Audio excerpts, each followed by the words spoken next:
ова издание. Бахамите, по ураганот Дориан, интензивни спасувачки напори, председателот Трамп ја испрати крајбрежната стража да помогне. Докаде е легислативата за спречување масовни убиства со огнено оружје во САД? Каква е транзицијата на енергетскиот пазар со оглед на климатските промени? Останете со нас.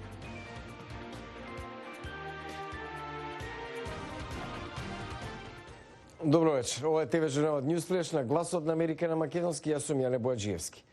Нов развој околу истрагата за случајот Рекет. Пратеникот од СДСМ Александар Кирацовски денеска во својство на сведок беше повикан на распит. За Јовановски изјави дека бил само негов познаник и покри бројните заеднички фотографии. Изјавата на Кирацовски ја пренесува Огнен Чанчаревич.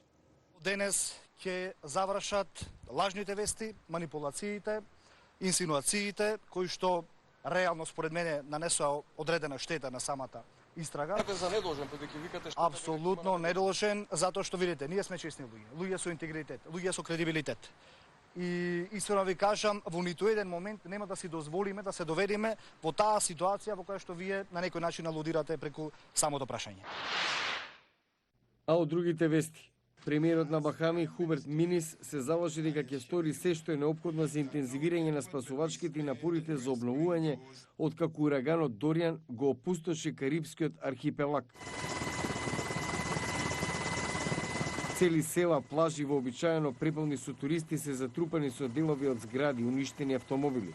Американскиот председател Трамп испрати тимови од крајбрежната служба во спасувачки операции заедно со британската морнарица, Црвениот крст и Обединетите нации.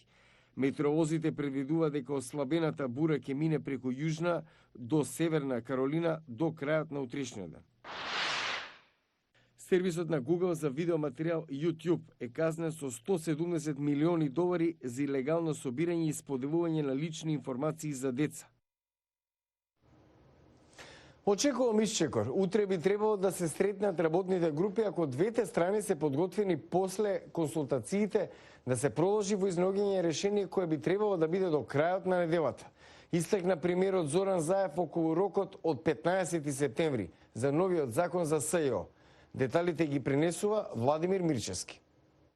За Фатиме Фетај не е важно дали ќе гони таа Вилма Русковска или некој друг, туку важно е тој што го прекршил законот да се соочи со последиците.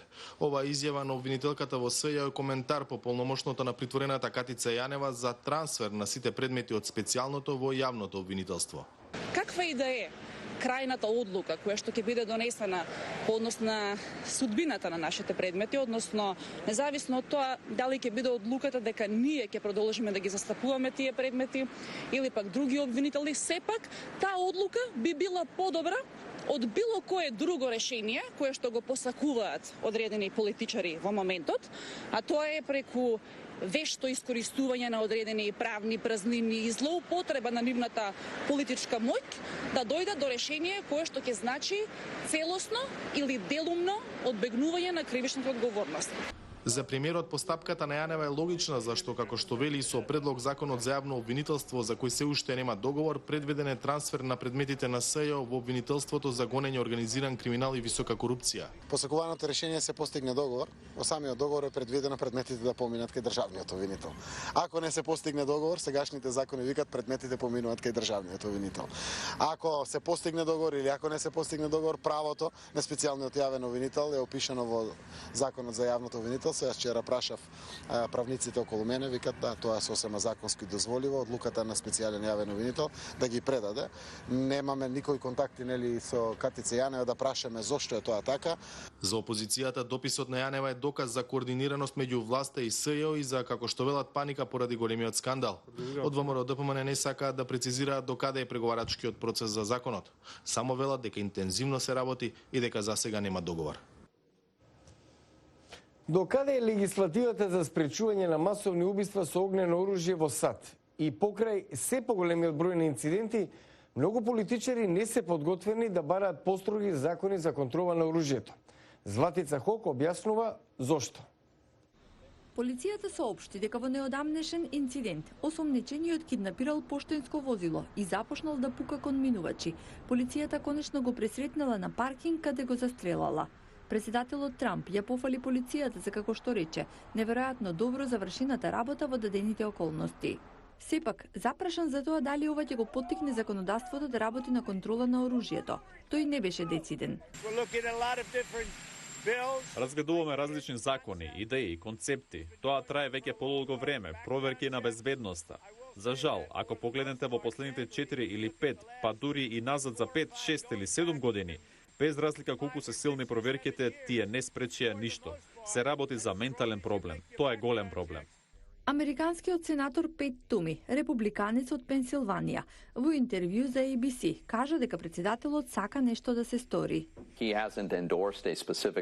Разговаравме во врска со ова, знам дека и други заинтересирани сенатори учествуваат во разговорите. Нашите служби, вклучително и персоналот на Белата куќа, сериозно гледаат на проблемот. Туми спонзорираше предлог закон за проверка на безбедноста, што ќе се однесува на купувањето на оружје преку интернет и за време на сејмите за оружје, но тој призна дека не може да го гарантира исходот.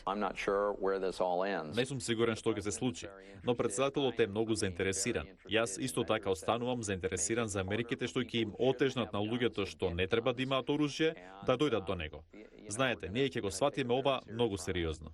Многу американци велат дека проверките на безбедноста не се доволни за да се запрат нападите, затоа што некои од нападачите легално го набавиле оружјето. Забраната за автоматско оружје со голем капацитет се соочува со жесток отпор кај поддржувачите на правото за носење на оружје и нивните представници во Конгресот. Годинава од огнено оружје во САД се убиени најмалку 330 луѓе, од нив само 50 изминатиот месец. За крај на News Flash, климатските промени придонесоа пазарот на јаглен полека да почне да се заменува со соларна и ветерна енергија. Стив Барагона известува за транзицијата на енергетскиот пазар во САД. Фабриката за јаглен во градот Крейг во сојузната држава Колорадо вработува околу 300 луѓе. Тоа се многу работни места ако се земе предвид дека градот брои околу 9000 жители. Мет Кинчело е електричар во оваа фабрика. Тој е загрижен за неговата екзистенција поради новите законски решенија за алтернативно затоплување. Ако не постои овој енергетски погон, не знам како ќе заработам за живот, ниту што друго можам да направам за да придонесам за моето семејство. Стравувам и за мојата заедница, градот е во ризик. Во главниот град Денвер, Кейси Бекер е спикерка на представничкиот дом. Според неја, целата сојузна држава е во опасност поради зголемените температури, суши и шумски пожари. Ако не преземеме мерки за справување со климатските промени, ќе уништиме економијата. Скијачките центри веќе се во ризик заедно со земјоделието поради намаленото ниво на водата, а трошоците за реакција по природни катастрофи се голем товар на државата. Целта на Колорадо е да ја намали емисијата на штетни гасови за 90% до 2050 година. Знаеме дека ќе има затворање на фабрики за јаглен. Тоа се случува. Време е сериозно да размислиме за иднината на овие заедници. Бекер помогна да се донесе и друг закон што ја направи оваа владина канцеларија прва во државата, која работи на транзиција на заедниците зависни од јаглен. Рич Месингер, менаџер во Синдикатот на работници во енергетскиот сектор, вели дека синдикалците се против законот, но оти го поддржале, верувајќи дека ќе добијат обука за алтернативна работа. Се надевам дека ова ќе биде мост за транзиција на работниците. Мет Кинчело е загрижен оти голем дел од деталите не се разработени. Во основа се работи за добра идеја, но како ќе се финансира е големо прашање. Синдикатот сепак најавува дека промените неминовно доаѓаат. Таа битка нема да ја добиеме. Сакам да се борам за нешто реално во корист на работниците. А како што светот полека го напушта пазарот на јаглен, Колорадо се надева дека ќе биде пример како другите места да им помогнат на оние што ќе бидат погодени со транзицијата. Го гледате Newsflash на Гласот на Америка на македонски. Јас сум Јане Бојаджиевски од студиото во Вашингтон. Следете не преку Facebook и Twitter. Пријатна вечер.